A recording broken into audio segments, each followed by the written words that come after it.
Hi everyone, in front of me I've got REALME C63 and let me share with you how to reset network preferences on this device.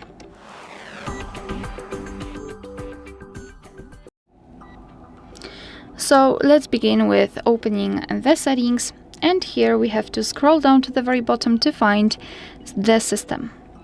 Then let's scroll down to the very bottom again and find reset phone. Let's tap, and as you can see at the top we've got the option looking for, so reset network and Bluetooth settings. So just tap on it and confirm it by tapping on reset, and as you can see we've got this information, which means that we just successfully reset all network preferences. Alright, so that will be all. Thank you so much for watching. Please hit the subscribe button and leave the thumbs up.